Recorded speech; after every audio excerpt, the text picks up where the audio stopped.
Hi friends, ఈరోజు మళ్ళీ మీకోసం ఇంకో రెసిపీతో వచ్చేసాను. అదేంటంటే సూపర్ స్వీట్ అనమాట. బ్రెడ్ తోటి అసలు చాలా చాలా బాగుంటుంది. ఈజీ ఇంగ్రీడియంట్సే. మనకి మిల్క్ పౌడరు ప్లస్ బ్రెడ్, ఇంకా డ్రై ఫ్రూట్స్ మ్యాక్సిమం అందరి ఇళ్ళల్లో ఉంటాయి కదా ఈ రోజుల్లో. అయితే జీడిపప్పు, బాదం పప్పు, సింపుల్ స్వీట్ కానీ తింటుంటే తినాలనిపించేంత బాగుంటుంది. నేను చెప్పడం కాదు, మీరు ట్రై చేయండి. వీడియోలో క్లియర్గా చూపించి చెప్తాను.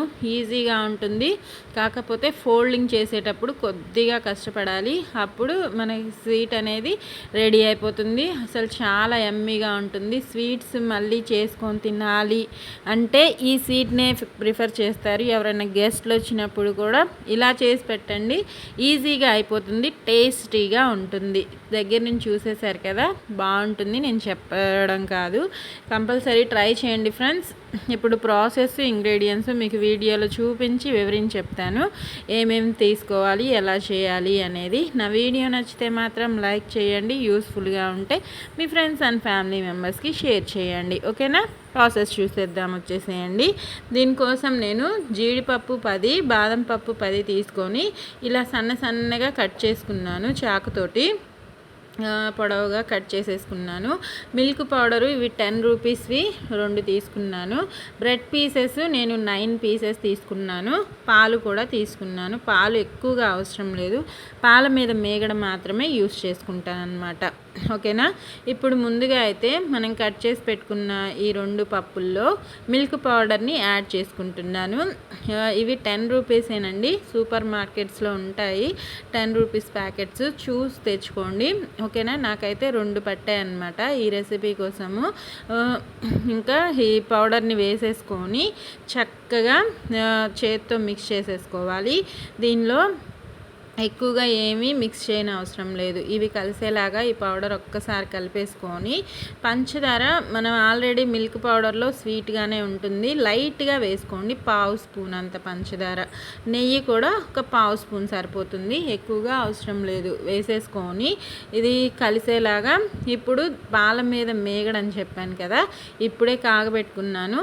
ఆ లేయర్ మొత్తాన్ని పాల మీద మేగడ మాత్రమే తీసాను. చూసారు కదా, చక్కగా తీసుకొని ఈ మేగడ్ని ఇది కలిసి ఎక్కువగా వేసుకోకండి, మళ్ళీ మనకి లూజ్ అయిపోతుంది. ఒకవేళ లూజ్ అయింది అనుకుంటే మళ్ళీ ఇంకొక ప్యాకెట్ మిల్క్ పౌడర్ వేసుకొని అడ్జస్ట్ చేసుకోండి. ఓకేనా? ఇప్పుడు మనకి ఈ కోవా మిశ్రమం అనేది రెడీ అయిపోయిందనమాట. ఈజీగానే ఇంకా రెడీ, ఇలా ఉండలాగా ముద్దలాగా చేసుకొని పక్కన పెట్టేసుకోవాలి. ఇప్పుడు బ్రెడ్ స్లైసెస్ని ఏం చేయాలో చూపిస్తాను. ఇంకా బ్రెడ్ని ఇలా మన చపాతీ రోల్ చేసుకుంటాం కదా, ఆ కర్రతోటి నీట్గా ఇలా చేసుకోవాలి. మరీ గట్టిగా రుద్దేయకండి. బ్రెడ్ నీట్గా ఇలా రుద్దేసుకొని రోల్ చేసుకొని, అంటే మనకి కాస్త ఫ్లాట్గా అవుతుందన్నమాట ఇలా చేయడం వల్ల. ఈ కూరగిన్నె ఏదైనా తీసుకోండి, గ్లాస్ అయినా పర్వాలేదు, కూరగిన్నె అయినా పర్వాలేదు, దాని మధ్యలో ఇలా రౌండ్ షేప్ వచ్చేలాగా కట్ చేసుకోండి. ఈవెన్గా కట్ అయ్యేలాగా చూసుకోండి. ఇంకా ఈ బ్రెడ్ అంటే ఈజీగానే కట్ అయిపోతుంది. ఇదైతే బ్రెడ్ ఊరికే మ్యాష్ అయిపోతుంది. అలా అవ్వకుండా ఇలా రౌండ్ స్లైసెస్ లాగా వచ్చేలాగా రెడీ చేసుకొని పక్కన పెట్టుకోండి. 9 స్లైసెస్ తీసుకున్నాను నేనైతే. ఇంకా ఆయిల్ హీట్కి పెట్టుకోండి. ఆయిల్ కళాయిలో మాత్రం కొద్దిగానే వేసుకోండి, ఎందుకంటే ఎక్కువ వేసామంటే మనకి ఆయిల్ పీల్చే ఛాన్సెస్ ఉంటుంది బ్రెడ్ కాబట్టి. కొద్దిగా వేసుకోండి. ఇంకా సిరప్ కోసము పంచదారని కూడా తీసుకున్నాను. ఒక 1/2 కేజీ అంత పంచదార పడుతుంది. వేసుకొని చక్కగా మనం సిరప్ గులాబ్ జామ్ పాకంలా పట్టుకుంటే సరిపోతుంది, ఎక్కువగా అవసరం లేదు. కప్పున్నర నీళ్ళు వేసుకోండి, మనకి పాకం రావాలి కాబట్టి. గులాబ్ జామ్ పాకంలో అయితే వాటర్ ఎక్కువగానే పడుతుంది. మనం రెడీ చేసి పెట్టుకున్న కోవా ముద్దల నుంచి కొద్దిగా తీసుకోండి, ఎక్కువగా అవసరం లేదు. ఇలా కొద్దిగా మిడిల్లో పెట్టేసుకొని, ఎక్కువగా పెట్టుకున్నామంటే ఈ బ్రెడ్ ఓపెన్ అయిపోతుంది, చూసుకుంటూ చేసుకోండి. చుట్టూతా వాటర్ని ఇలా అప్లై చేసుకుంటే బ్రెడ్ కాస్త మెత్తగా అయ్యి మనకి అంటించుకోవడానికి వీలుగా ఉంటుందన్నమాట.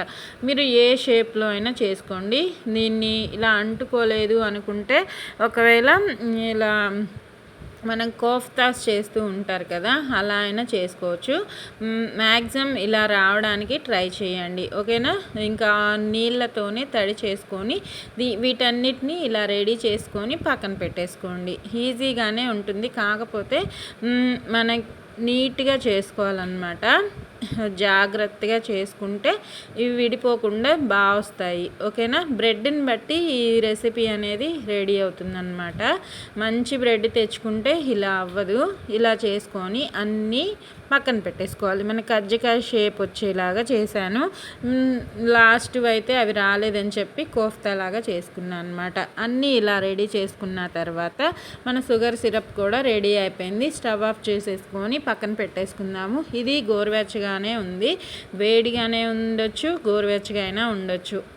చల్లగా మాత్రం ఉండొద్దు, ఎందుకంటే మనకి వేడిగా ఉన్నప్పుడే మనకి సిరప్ అనేది బాగా పట్టుకుంటుంది వీటికి, అందుకని అనమాట. ఓకేనా. ఇప్పుడే చేసుకున్నాం కాబట్టి అదేం అప్పుడే చల్లారిపోదు. ఈలోపు మన ఆయిల్ కూడా హీట్ అయిపోయింది. ఆయిల్ మరీ హైలో ఉంచొద్దు, హీట్ అయితే లో ఫ్లేమ్లో పెట్టుకున్నాం కాబట్టి కరెక్ట్ ఫ్లేమ్లోనే ఉంటుంది. కాల్చుకునేటప్పుడు కూడా, ఫ్రై చేసుకునేటప్పుడు కూడా మనం మీడియం టు లో ఫ్లేమ్లో మాత్రమే ఫ్రై చేసుకోవాలి. లో టు మీడియం ఫ్లేమ్లోనే. బ్రెడ్ ఈజీగానే ఫ్రై అయిపోతుంది, కలర్ మారిపోతుంది, చూసుకోండి. గోల్డెన్ బ్రౌన్ కలర్ వస్తే కరెక్ట్గా సరిపోతుంది. రెండు వైపులా మెల్లగా కదుపుకోండి, ఎందుకంటే మనం ఎక్కువగా కదిపామంటే అవి విడిపోయే ఛాన్స్ ఉంటుంది. కాబట్టి స్లోగా చూసుకుంటూ ఇలా ఆయిల్ని నొక్కేసుకుంటే మనకి పీల్చిన ఆయిల్ కాస్త తగ్గుతుందన్నమాట. నెయ్యిలో ఫ్రై చేసుకుంటే అసలు సూపర్గా ఉంటుంది. ఇంత నెయ్యి వేయాలంటే కష్టం కాబట్టి మనం ఫ్రై చేసుకున్న వెంటనే పాకంలో వేసుకుంటే అది వేడిగా ఉంది కాబట్టి ఈజీగా అబ్జార్బ్ అవుతుందన్నమాట. ఈ స్వీటు అసలు చాలా చాలా బాగుంది. తింటుంటే అసలు మొత్తం మేమైతే నలుగురు ఉన్నాం కదా, కొట్టుకుంటూ తిన్నాం అనమాట. కరెక్ట్గా మనిషికి 2 వచ్చేలా చేశాను. ఇంకా ఇంకా తినాలనిపించింది కానీ లేవు కదా, అయిపోయాయి.